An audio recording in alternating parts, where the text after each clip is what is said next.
ሰላም ጤና ይስጥልን ተመልካቾቻችን የአፍሪካ ሬኔሳንስ ቴሌቪዥን ዜናዎች ከዚህ በማስከተል ይቀርባሉ። በቅድሚያም አርዕስተ ዜናዎቹን ነው።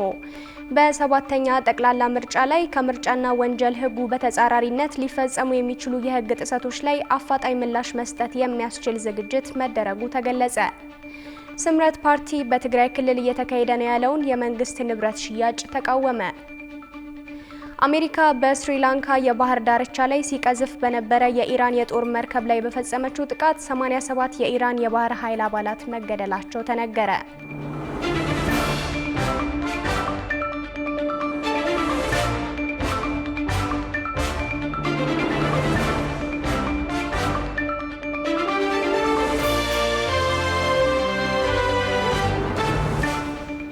ተመልካቾቻችን በያላችሁበት የዓለም ጥግ ሰላምታችን ይድረስ። ይህ የአፍሪካ ሬኔሳንስ ቴሌቪዥን የዜና ሰዓት ነው። የተመራረጡ ዜናዎቻችንን ወደ እናንተ እናደርሳለን። አብራችሁ እንድትሆኑ የምጋብዛችሁ ጽዮን ላይኩ ነኝ።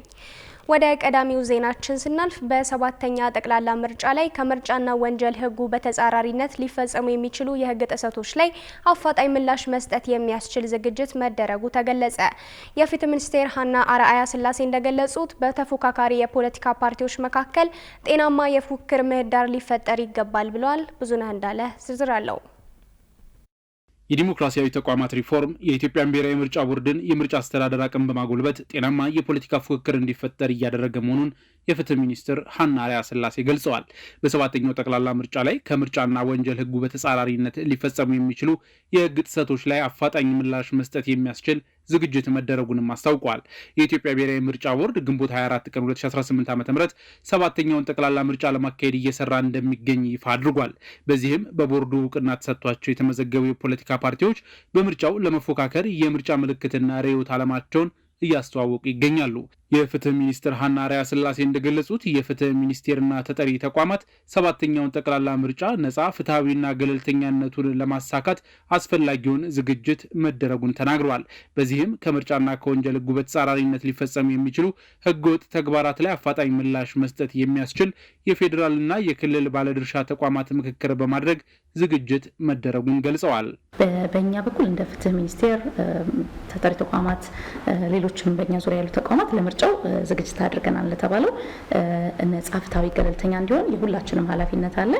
በምርጫ ቦርድ በኩል የሚደረጉት እርምጃዎች፣ በፍርድ ቤት በኩል ያሉ ዝግጅቶች እንደተጠበቁ ሆኖ በእኛ በኩል እንደዚህ አይነት ጥቆማዎችን ሲመጡ በተለይ ህገወጥ የሆኑ እንቅስቃሴዎች ከምርጫ ሕጉ ከወንጀል ሕጉ የተቃረሩና ምርጫው በሰላም እንዳይከናወን የሚያደርጉ እንቅስቃሴዎችን ቶሎ ምላሽ ለመስጠት የሚያስችል ተገቢውን ምክክር አድርገናል። በእኛ ብቻ ሳይሆን በክልሎችም ያሉ የፍትህ ቢሮዎችም ተመሳሳይ ዝግጅት አድርገው ሙሉ ለሙሉ ሰላማዊ እንዲሆን በእኛ በኩል ዝግጅት አድርገን ጨርሰናል። ለሰባተኛው ጠቅላላ ምርጫ ነጻ፣ ፍትሐዊና በዲሞክራሲያዊ ሂደት የሚሳተፉ ተፎካካሪ የፖለቲካ ፓርቲዎች፣ የሲቪል ማህበረሰብ ድርጅቶችና ባለድርሻ አካላት በከፍተኛ ኃላፊነት ሊሰሩ እንደሚገባም አስገንዝበዋል። የዘንድሮ ጠቅላላ ምርጫ በኢትዮጵያ የተሻለ ዲሞክራሲ ባህል መገንባት የሚያስችል ምህዳር ለመፍጠር ከፍተኛ ፋይዳ እንደሚኖረው አስረድቷል። በምርጫው ላይ ለህዝብና ሀገር የሚጠቅሙ ተሳትፎ ማድረግ ይገባል ያሉት ሚኒስትሯ በሰባተኛው ጠቅላላ ምርጫ እርስ በርስ የሚያጋጭ ምንም አይነት ተግባር ተቀባይነት የለውም ብለዋል። ምርጫ ነጻ፣ ገለልተኛ፣ ፍትሐዊ እንዲሆን የመንግስት ሚና ብቻ ሳይሆን በዚህ ሂደት ውስጥ የሚሳተፉ ተፎካካሪ ፖለቲካ ፓርቲዎችም የሲቪል ማህበራት ድርጅቶችም በከፍተኛ ኃላፊነት ስሜት እንዲሰሩ ይጠበቃል። በተለይም ደግሞ አሁን ወደ ሰባተኛው ሀገራዊ ምርጫ እየጠጋን ስንመጣ ይሄኛው ምርጫ የስድስተኛው ሀገራዊ ምርጫን ልምድ መሰረት በማድረግ የተሻለ ዲሞክራሲያዊ ባህል በኢትዮጵያ ውስጥ እንዲኖር ትልቅ ፋይዳ የሚኖረው ስለሆነ ሁሉም ሰው በኃላፊነት ስሜት ለህዝብ ለሀገር በሚጠቅም መልኩ እንዲሳተፍ ይጠበቃል። ወደ ምርጫ እየጠጋን ስንሄድ ህዝብን ከህዝብ የሚያጋጩ በህዝብ መካከል ቁርሾን፣ ጥልን የሚፈጥሩ ተግባራትን ከመፈጸም እንዲቆጠቡ የሁሉም ሰው ኃላፊነት ነው። ይሄኛው ምርጫ ሁላችንም በኃላፊነት ስሜት ይሄንን ተሳትፎ ካደረግን በጣም የተሻለና ለሀገራችን ዘላቂ የሆነ ዲሞክራሲያዊ ስርዓት ግንባታ ትልቅ አስተዋጽኦ ይኖረዋል። ምርጫ ቦርድ ስኬታማ የሪፎርም እርምጃ ከተወሰደባቸው የፍትህና የዲሞክራሲ ተቋማት መካከል አንዱ ነው።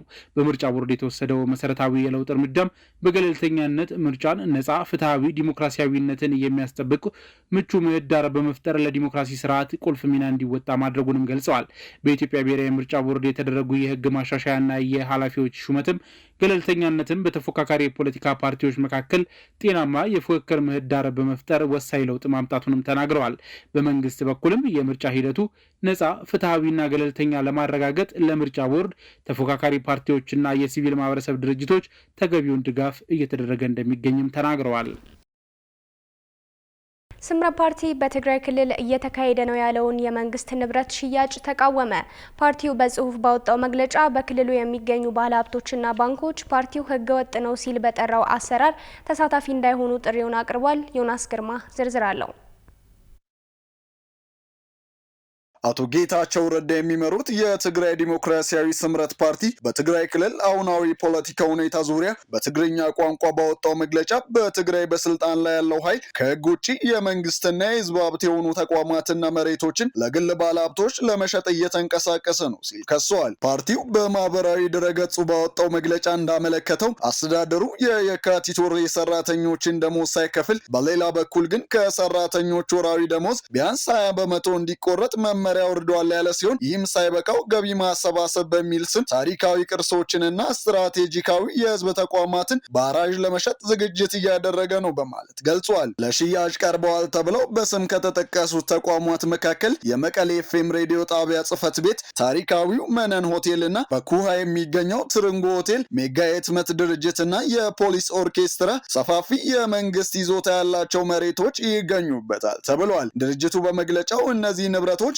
መንግስት ሊጠበቁና ሊተዳደሩ የሚገባቸው እንጂ ወደ ሶስተኛ ወገን ሊተላለፉ የማይችሉ የህዝብ ሀብቶች ናቸው ብለዋል። ሽያጩ ግልጽነት በሌለውና በውስጥ ለውስጥ አሰራር ለተመረጡ ባለሀብቶች እየተሰጠ መሆኑን ገልጾ ሂደቱ የክልሉን ህግ የሚጥስ ነው ሲልም ወቅሰዋል። ስምረት በተለይም በአራጁ ለሚሳተፉ ባለሀብቶች ባስተላለፈው መልእክት ተጫርተን አሸነፈን የሚለው መከራከሪያ ተቀባይነት የለውም በማለት ድርጊቱ በክልሉ ላይ እየደረሰ ካለው ውድመት ጋር ተባባሪ መሆን ያህል እንደሚቆጠር አስገንዝበዋል። ባንኮችም ለዚህ አሰራር ሂደት የፋይናንስ ድጋፍና የክፍያ አገልግሎት በመስጠት እጃቸውን እንዳያስገቡም አሳስበዋል። ስምረት ፓርቲ ከጦርነት ውጪ መኖር የማይችለው የኋላ ቀርነት ቡድን ያለው አካል ለጦርነት ማስፈጸሚያ የሚውል የተፈጥሮ ሀብትን በመመዝበርና የገጠርና የከተማ ሰፋፊ መሬቶችን ያለ አግባብ በመሸጥና የመንግስት በጀትን ባልዋለበት ቦታ እንዲመደብ በማድረግ የክልሉ ሀብት እንዲባክን ሲሰራ ቆይቷል ሲልም አስታውሷል። ፓርቲው በመግለጫው መጨረሻም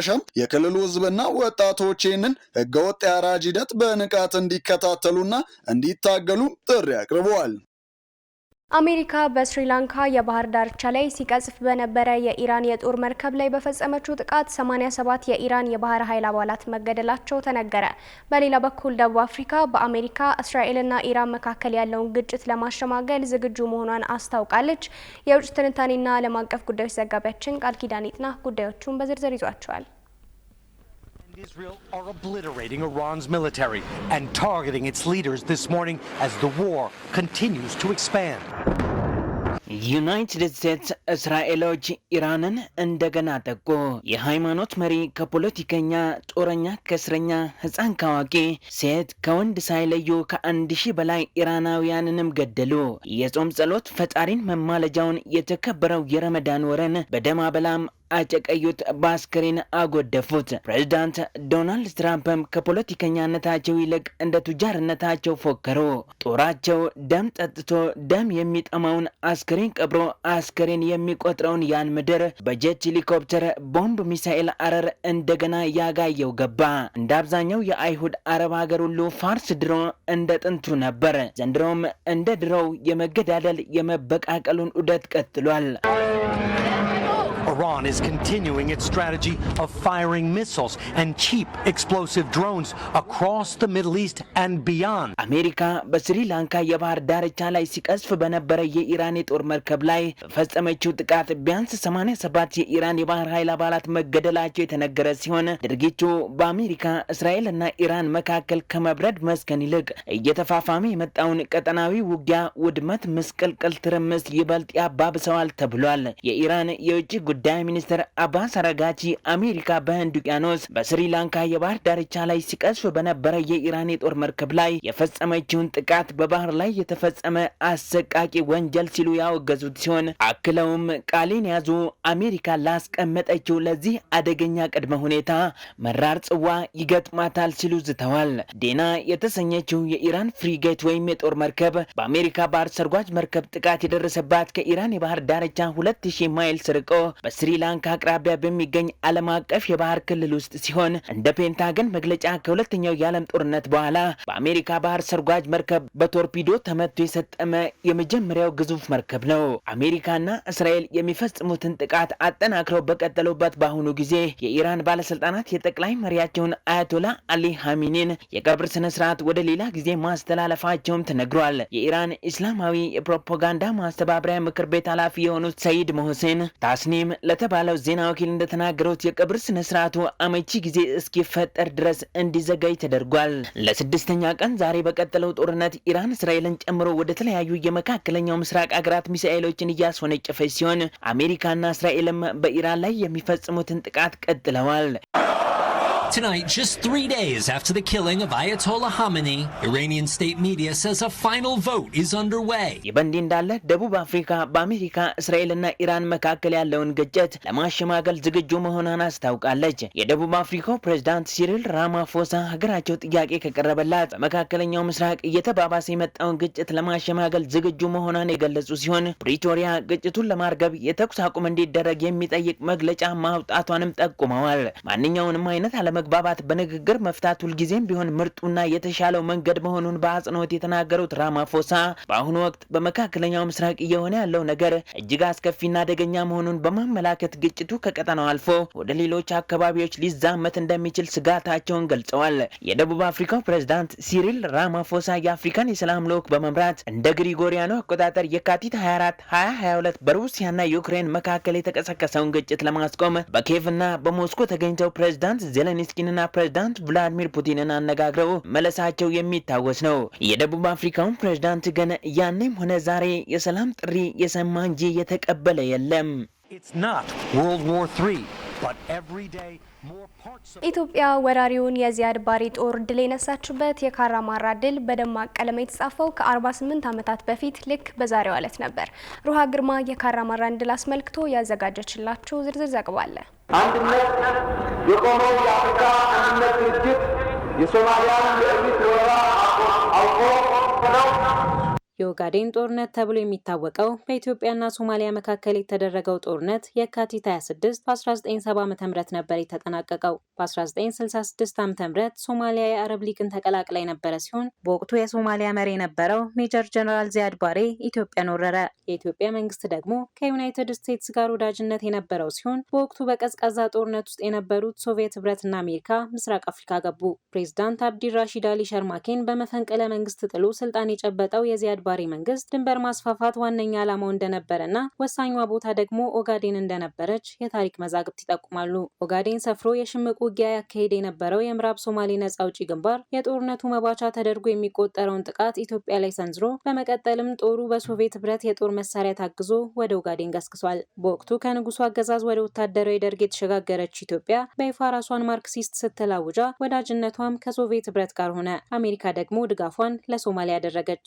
በወቅቱ የዚያድ ባሬ መንግስት ኩባውያን የኢትዮጵያን ጦር ደግፈው እየተዋጉ ነው ሲል ወቅሶ ይህንንም ለማሳመን ሲል የኩባ ወታደሮችን መያዝ ጀመረ። የዚያኔ ነው ኩባዊው ወታደር ካርሎስ ኦርላንዶ ተይዞ ለጋዜጠኞች መግለጫ እንዲሰጥ የተገደደው። የዚያድ ባሬ መንግስት ወረራውን አጠናክሮ በጂጂጋ በኩል ድንበር አልፎ ገብቶ ብዙ ጥፋት አድርሷል። የንጹሃን ዜጎች ህይወትንም ቀጥፏል። ይህኔ ነው የኢትዮጵያ ክተት አዋጅ ታውጆ ሐረር ላይ 40 ሺህ ገደማ የኢትዮጵያ ጦር ኃይልና ተጨማሪ 10 ሺህ የኩባ ጦረኞች የጠበቁት። በወቅቱ በዘመናዊ የጦር መሳሪያ የታገዘው የኢትዮጵያ ጦር በሰማይ በምድር ጥቃቱን በማጠናከር ካራማራ ላይ ነበር የሶማሊያን ጦር ድባቅ የመታው። ጦርነቱ ሲጀመር ኢትዮጵያ 10 በመቶ ብቻ የኦጋዴን መሬት በእጇ የነበረ ሲሆን ጦርነቱ ካራማራ ተራራ ላይ ሲያበቃ ግን ኦጋዴን ሙሉ በሙሉ በኢትዮጵያ ተያዘች። በጦርነቱ ኩባ፣ ሰሜን ኮሪያ፣ የመን፣ ምስራቅ ጀርመንን ጨምሮ ሌሎች ሀገራት አጋርነታቸውን ለኢትዮጵያ ያሳዩ ሲሆን ከ16000 በላይ የኩባ ወታደሮች በውጊያ እንደተሳተፉም መዛግብት ያሳያሉ። የኢትዮ ሶማሊያዊ የኦጋዴን ጦርነት የብዙሃን ሰላማዊ ዜጎችን ቢቀጥፍም ኢትዮጵያውያን ወታደሮች ጀግንነታቸውን ያሳዩበት እንደሆነ ለታሪክ ይወሳል።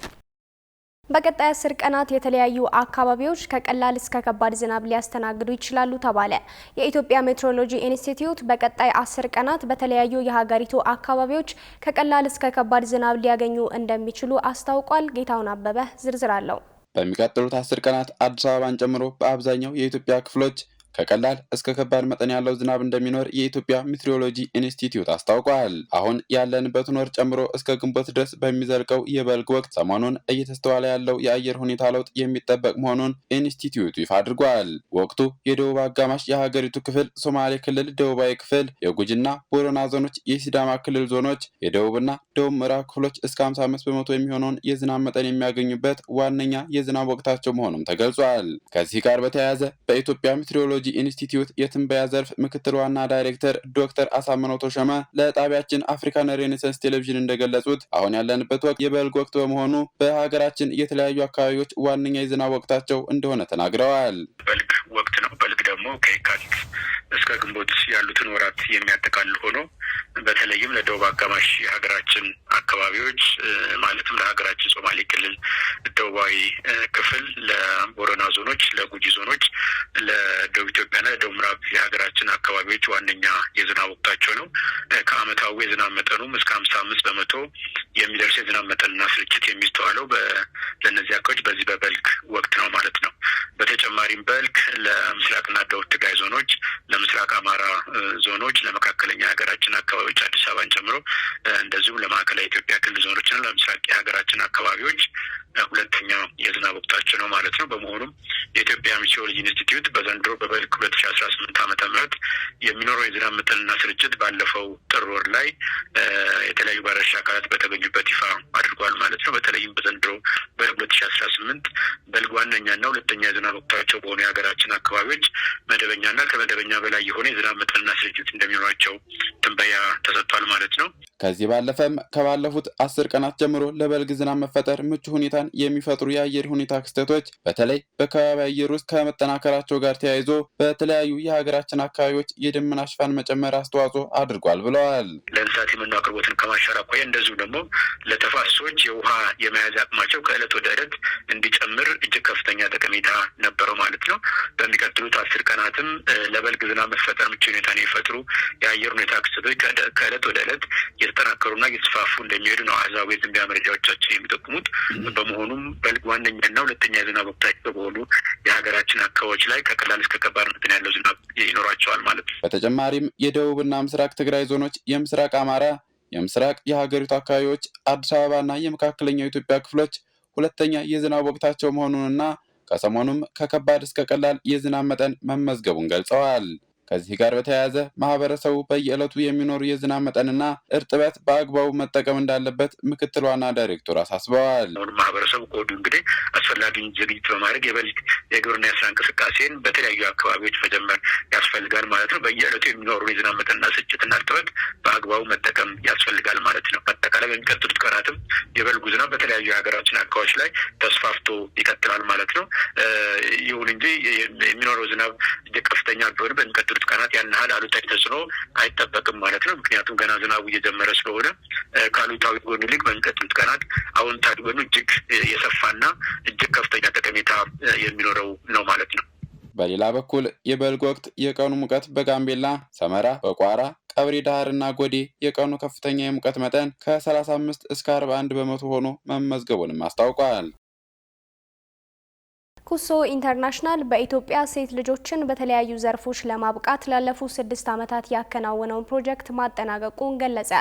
ኩሶ ኢንተርናሽናል ከግሎባል አፌርስ ካናዳና ከቤኒሻንጉል ጉሙዝ ክልላዊ መንግስት ጋር በመተባበር ለሴት ልጆች የተሻለ የዩኒቨርሲቲ ተደራሽነትን ማሳደግ የተሰኘውን ፕሮጀክት ማጠናቀቁን አስታውቋል። ፕሮጀክቱ በቤኒሻንጉል ጉሙዝ ክልል የስርዓተ ጾታ እኩልነትና የትምህርት ተደራሽነትን ለማረጋገጥና የሴት ልጆችን ትምህርት የሚያደናቅፉ ስር የሰደዱ ማህበራዊና ኢኮኖሚያዊ እንቅፋቶችን ለመቅረፍ አልሞ ሲሰራ መቆየቱ ተገልጿል። ባለፉት 6 ዓመታት ፕሮጀክቱ ከ28000 በላይ ቀጥተኛ ተጠቃሚዎችና 700,000 ቀጥተኛ ያልሆኑ ተጠቃሚዎችን በመድረስ ካስቀመጠው ግብ በላይ ስኬት ማስመዝገቡን ተነግሯል። የሴቶችና ማህበራዊ ጉዳይ ቢሮ ኃላፊ አለምነሽ የባስ ፕሮጀክቱ በክልሉ ተጠቃሚ ያደረጋቸው 23000 ተማሪዎች መሆናቸውን ገልጸው የስራ ኃላፊዎችና ባለሙያዎችን በስርዓተ ጾታ ዙሪያ ግንዛቤ ማስጨበጫ ተፈጥሯል ብለዋል። አጠቃላይ በፕሮጀክቱ ተጠቃሚ ያደረጋቸው ወደ 23816 ሴት ተማሪዎች ናቸው።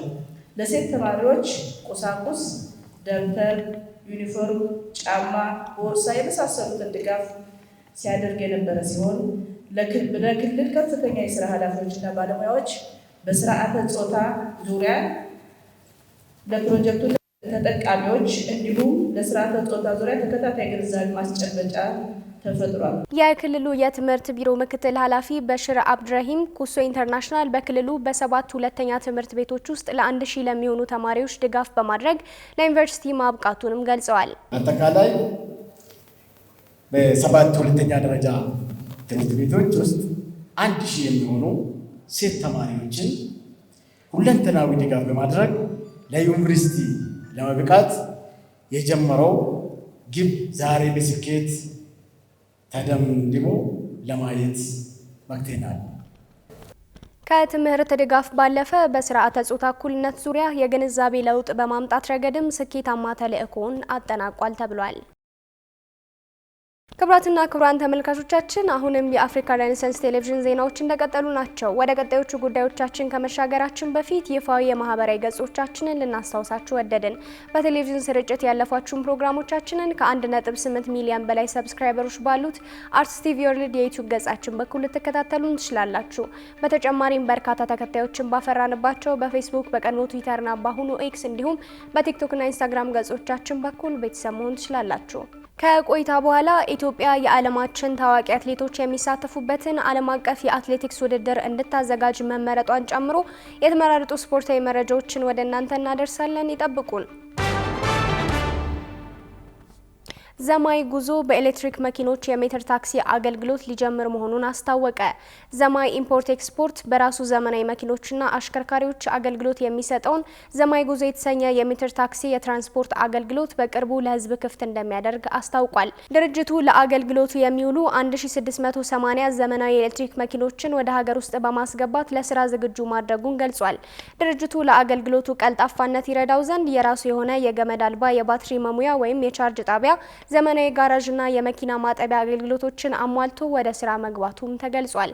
ዘማይ ኢምፖርት ኤክስፖርት በሜትር ታክሲ አገልግሎቱ በ3360 ሹፌሮች የሚጀምር ይሆናል ተብሏል። የዘማይ ጉዞ ዋና ስራ አስፈጻሚ ወይዘሮ የትናየት ሺበሺ እንደገለጹት አገልግሎቱ የደንበኞችን ፍላጎትና አቅም መሰረት በማድረግ በ3 ደረጃዎች ተከፍሏል። በዚህም መሰረት የኢኮኖሚ፣ የቪአይፒና የዲፕሎማት ደረጃዎችን ያካተተ ሲሆን የመነሻ ዋጋው 100 ብር በኪሎ ሜትር ደግሞ 12 ብር ተደርጎ መቆረጡን አስረድተዋል። ይህም አገልግሎቱ ለተጠቃሚዎች እጅግ አዋጭ እንደሚያደርገው ተመላክቷል። ክቡራን ተመልካቾቻችን አሁን የተመራረጡ ስፖርታዊ መረጃዎችን ወደ እናንተ የምናደርስበት ሰዓት ላይ ደርሰናል። ስፖርታዊ መረጃዎቹ በባልደረባችን ጌታውን አበበ ወደ እናንተ ይደርሳሉ። ከመረጃዎቹ ጋር መልካም ቆይታ። ከአፍሪካ ሬኔሳንስ ቴሌቪዥን የሰዓቱን ስፖርታዊ መረጃዎች ይዘን መጥተናል። መረጃዎቻችንን ከሀገር ውስጥ እንጀምራለን። ኢትዮጵያ የዓለማችን ታዋቂ አትሌቶች የሚሳተፉበትን ዓለም አቀፍ የአትሌቲክስ ውድድር እንድታዘጋጅ ተመረጠች። አዲስ አበባ ግራንድ ፕሪክስ የተባለው የአንድ ቀን ውድድር ሚያዝያ 10 ቀን 2018 ዓ.ም በአደይ አበባ ስታዲየም እንደሚካሄድ የታቀደ ሲሆን የሩጫ ዝላይና የውርወራ ውድድሮች ላይ የሚሳተፉ በርካታ አትሌቶች ከፍ ያለ ሽልማት በዶላር ይሰጣቸዋል ተብሏል። የዓለም አትሌቲክስ የውድድር ዋና ዳይሬክተር ፒርስ ኦክላግን በያዝነው ወር መጀመሪያ ላይ በኢትዮጵያ የ2 ቀን የስራ ጉብኝት ማድረጋቸውን ተከትሎ ኢትዮጵያ ዓለም አቀፍ ውድድሮችን ለማዘጋጀት በቂ አቅም እንዳላትና የተለያዩ ውድድሮችን ወደ ኢትዮጵያ እናስመጣለን ማለታቸው የሚታወስ ሲሆን የመጀመሪያውም ዓለም አቀፍ ውድድር ለኢትዮጵያ መሰጠቱን የኢትዮጵያ አትሌቲክስ ፌዴሬሽን አስታውቋል። ውድድሩን የዓለም አትሌቲክስ ከፍተኛ ባለሙያዎች የሚመሩት መሆኑን ያስታወቀው ፌዴሬሽኑ ለሀገራችን የአትሌቲክስ ሙያተኞች ልምድ ለማግኘት የሚያስችልና ከተለያዩ ሀገሮች የተውጣጡ አትሌቶች የሚሳተፉበት ከመሆኑን ባሻገር በውድድሩ አሸናፊ ለሚሆኑ አትሌቶች ከፍተኛ ሽልማት የሚያገኙበት ይሆናልም ተብሏል። ውድድሩ በኢትዮጵያ መካሄዱ ውጭ ሄደው የመወዳደር እድል ላላገኙ አትሌቶች ትልቅ መድረክ እንደሆነ የተጠቀሰ ሲሆን ለኢትዮጵያም ትልቅ ውድድር የማዘጋጀት ልምድ ሆኖ እንደሚያልፍ ተስፋ ተደርጓል። በዚህም መሰረት ውድድሩ ሚያዝያ 10 ቀን 2018 ዓ.ም አዲስ አበባ በሚገኘው የኢትዮጵያ ስፖርት አካዳሚ እንደሚካሄድ ተገልጿል። የበርካታ ስመጥር አትሌቶች መፍለቂያ በሆነችው ኢትዮጵያ የሚደረገው ውድድር በዓለም አትሌቲክስ ዓመታዊ መርሃ ግብር ውስጥ መካተቱን ተቋሙ ገልጿል። ለበርካታ ኢትዮጵያውያን ባለሙያዎች ልምድ ለመቅሰም ትልቅ ዕድል ነው ስለተባለው ውድድሩ የኢትዮጵያ አትሌቲክስ ፌዴሬሽን የተሰማውን ደስታ በመግለጽ ከዓለም አትሌቲክስ ፌዴሬሽን ጋር የተጀመረው የስፖርት ዲፕሎማሲ ውጤት መሆኑንም ገልጿል። ሲዳማ ቡና ፋሲል ከነማን በማሸነፍ የሊጉ መሪነት አጠናከረ። በ22ኛ ሳምንት ሲቢኢ የኢትዮጵያ ፕሪሚየር ሊግ የሊጉ መሪ ሲዳማ ቡና ፋሲል ከነማን 1-0 አሸንፏል። በአዳማ ሳይንስና ቴክኖሎጂ ዩኒቨርሲቲ ስታዲየም በተደረገው ጨዋታ በለስናጎ የአሸናፊነቷን ግብ ለአሊቲዎቹ አስቆጥሯል። ከጨዋታው 3 ነጥብ ያገኘው ሲዳማ ቡና ነጥቡን 42 በማድረስ መሪነቱን አጠናክሮ ቀጥሏል። በአዲሱ አሰልጣኝ ዘማሪያም ወልደ ጊዮርጊስ እየተመራ የመጀመሪያ ጨዋታውን ያደረገው ፋሲል ከነማ ተከታታይ 4ኛ ሽንፈቱን ያስተናገደ ሲሆን በትናንቱ ጨዋታ ከፍተኛ የሆነ የጨዋታ ብልጫ ቢኖረውም ነጥብ ሳይወስድ ለመውጣት ተገዷል። በሌላ የትናንትና ጨዋታ ኢትዮጵያ ቡና ባህር ዳር ከተማን 2-0 በሆነ ውጤት አሸንፏል። በሁለተኛው ዙር ተጠናክሮ በመምጣት ምንም ሽንፈት ያልቀመሰው ኢትዮጵያ ቡና የጣና ሞገዶችን 2-0 ማሸነፍ ሲችል የክለቡ አዲሱ ፈራሚ ቢኒያም ጌታቸውና ዘላለም አባተ የኢትዮጵያ ቡናን ግቦች ከመረብ አሳርፈዋል። በሌሎች የሊጉ መርሃ ግብሮች ኢትዮ ኤሌክትሪክ ወደ ድል ሲመለስ ሐዋሳ ከተማ ነጥብ ተጋርቶ ወጥቷል። ምሽት ላይ በተደረጉ ጨዋታዎች ኢትዮ ኤሌክትሪክ አርባ ምንጭ ከተማን 4-1 በሆነ ሰፊ የግብ ልዩነት ሲያሸንፍ ወላይታ ዲቻና ሐዋሳ ከተማ አቻ ተለያይተዋል። ሐዋሳ ከተማና ወላይታ ዲቻ በአዳማ ሳይንስና ቴክኖሎጂ ዩኒቨርሲቲ ስታዲየም ያደረጉት ጨዋታ 1-1 በሆነ ውጤት ሲጠናቀቅ ቴዎድሮስ ታፈሰ ለወላይታ ዲቻና ብሩክ ታደለ ለሐዋሳ ከተማ ግቦቹን አስቆጥረዋል። ውጤቱን ተከትሎ ሐዋሳ ከተማ ነጥቡን 37 በማድረስ ሁለተኛ ደረጃ ላይ ሲቀመጥ፣ ወላይታ ዲቻ በበኩሉ 23 ነጥብ በመሰብሰብ ከወራጅ ቀጠናው ለመውጣት እየታገለ ይገኛል። ዋሊድ ሬግራጎይ ከሞሮኮ ብሔራዊ ቡድን ዋና አሰልጣኝነት መልቀቃቸው ተገልጿል። የኪፕ የተሰኘው የፈረንሳይ ጋዜጣ እንደዘገበው ዋሊድ ከሞሮኮ ብሔራዊ ቡድን ዋና አሰልጣኝነታቸው መልቀቃቸውን ይፋ አድርጓል። ስለ መልቀቃቸው የሚወሩ ወሬዎች የጀመሩት በጥር ወር ከተካሄደው የአፍሪካ ዋንጫ በኋላ ብዙም ሳይቆይ ሲሆን የሞሮኮ እግር ኳስ ፌዴሬሽን ግን ባለፈው ሳምንት ጉዳዩን አስተባብሎት ነበር። አሁን ላይ ግን ምንጮች እንደሚጠቁሙት መልቀቂያቸው ተፈርሞ የተጠናቀቀ ሲሆን ይፋዊ መግለጫም በቅርቡ እንደሚሰጥ ይጠበቃል። ሬግራጎይ የሰሜን አፍሪካውን ቡድን ለ4 ዓመታት የመሩ ሲሆን በአሰልጣኝነት ዘመናቸው ካስመዘገቧቸው ከፍተኛ ውጤቶች መካከል በ2022 የዓለም ዋንጫ ግማሽ ፍጻሜ መድረሳቸው ተጠቃሽ ነው። በዘንድሮው የፈረንጆቹ ዓመት መጀመሪያ ላይ በዛው በሞሮኮ ራባት በተካሄደው የአፍሪካ ዋንጫ ለፍጻሜ ደርሳ በሴኔጋል 1-0 በሆነ ውጤት መሸነፏ ይታወሳል። ይህም አሰልጣኙ ከአትላስ አንበሶች ጋር የነበራቸው የመጨረሻ ጨዋታ ሆኖ ተመዝግቧል። በምትካቸው የሞሮኮ ከ20 ዓመት በታች ብሔራዊ ቡድን ዋና አሰልጣኝ መሐመድ ውሃቢ የእሳቸውን ቦታ ይተካሉ ተብሎ ይጠበቃል። በእንግሊዝ ፕሪሚየር ሊግ የ29ኛ ሳምንት መርሃ ግብር ሲደረግ በዋንጫ ፍክክር ውስጥ ትልቅ ለውጥ የታየበት ምሽት ተመዝግቧል። የሰሜን ለንደኑ ክለብ አርሰናል በብራይተን ላይ ያስመዘገበው ድል እንዲሁም ማንቸስተር ሲቲ በኖቲንግሃም ፎረስት ነጥብ መጣሉ የዋንጫውን አቅጣጫ ወደ መድፈኞቹ እንዲዞር አድርጎታል። አርሰናል መሪነቱን ወደ 7 ነጥብ ማሳደጉ በሊጉ አናት ላይ በምቾት ቀጠና እንዲቀመጥ ያስቻለው ሲሆን አርሰናል አሁን ባለው ነጥብ 2 ጨዋታዎች ቢሸነፍ እንኳን አሁንም መሪነቱን የማያጣ ሲሆን ይህ ደግሞ በተጫዋቾቹ ላይ ጥሩ ስነልቦና ፈጥሮለታል። ባለፉት ዓመታት ወደ ዋንጫ የቀረቡባቸው አጋጣሚዎች ቢኖሩም ለደጋፊዎቹ ማራኪ ጨዋታን እንጂ የሚፈልጉትን ዋንጫ አልሰጧቸውም። ከዚህ ጋር በተገናኘ የሰሜን ለንደኑ ክለብ ዋንጫ ሲያይ ያፍራል፣ ይሽኮረመማል፣ ትርጉም ያላቸው ጨዋታዎች ላይ ይሸበራል የሚሉ ትችቶችን ሲያስተናግድ ዓመታት አልፈዋል። በ29ኛ ሳምንት የሊጉ መርሃ ግብር ከሜዳ ውጭ ብራይተንን 1-0 በማሸነፍ ይበልጥ ወደሚታማበት ዋንጫ እየተጠጋ ሲሆን በተለይ ደግሞ የማንቸስተር ሲቲ ከኖቲንግሃም ፎረስት ነጥብ መጋራት የመድፈኞቹን ጉዞ አመቻችቶላቸዋል። አርሰናል ለ22 ዓመታት የራቀውን የእንግሊዝ ፕሪሚየር ሊግ ዋንጫ ለማንሳት ከመቼውም ጊዜ በላይ በዘንድሮው የውድድር ዓመት በአሰልጣኝ ሚኬል አርቴታ እየተመራ ካለፉት ዓመታት ስህተቱ በመማር ምናልባትም በክለቡ አዲስ ታሪክ ይሰራ ይሆን የሚለው የሚጠበቅ ሆኗል። በሌሎች ጨዋታዎች ቼልሲ አስቶን ቪላን 4-1 ሲያሸንፍ ከሜዳው ውጭ ከኒውካስትል ዩናይትድ የተጫወተው ማንቸስተር ዩናይትድ በበኩሉ 2-1 ተሸንፏል። በሴንት ጄምስ ፓርክ ስታዲየም በተደረገው ጨዋታ አንቶኒ ጎርደን በፍጹም ቅጣት ምት እንዲሁም ኦሱላ ባለቀ ሰዓት የኒውካስትልን የማሸነፊያ ግቦች ከመረብ አሳርፈዋል። የመጀመሪያው 45 ደቂቃ መጠናቀቂያ ላይ ጃኮብ ራምሴ በሁለት ቢጫ ካርድ ያጣው ኒውካስትል ዩናይትድ ሁለተኛውን ግማሽ በ10 ተጫዋች ለመጫወት ቢገደድም ወሳኝ የሚባለውን 3 ነጥብ ማሳካት ችሏል። ሩበን አሞሪምን በመተካት ኦልትራፎርድ የደረሰው ማይክል ካሪክ ለመጀመሪያ ጊዜ የተሸነፈበትም ሆኗል። ሶስተኛ ደረጃ ላይ የተቀመጠው ማንቸስተር ዩናይትድ ነጥቡን ከፍ የሚያደርግበትን አጋጣሚ በምሽቱ ጨዋታ ሳይጠቀምበት ቀርቷል። የ29ኛ ሳምንት የእንግሊዝ ፕሪሚየር ሊግ ዛሬ በሚደረግ አንድ ጨዋታ ሲጠናቀቅ በወራጅ ቀጠና ስጋት ውስጥ የሚገኘው ቶተንሃም ሆትስፐርስ ምሽት 5 ሰዓት ላይ ክሪስታል ፓላስን በሜዳው ያስተናግዳል። ውድ ተመልካቾቻችን የአፍሪካ ሬኔሳንስ ቴሌቪዥን የሰዓቱ ዜናዎች የተከታተላችሁትን ይመስሉ ነበር። ስለሰጣችሁን ጊዜ ከልብ እያመሰገንን ከዜናዎቹ ጋር ጽዮን ላይ ቆይታ አድርጌያለሁ። ከቀሪ የጣቢያችን ዝግጅቶች ጋር መልካም ጊዜን ተመኘው።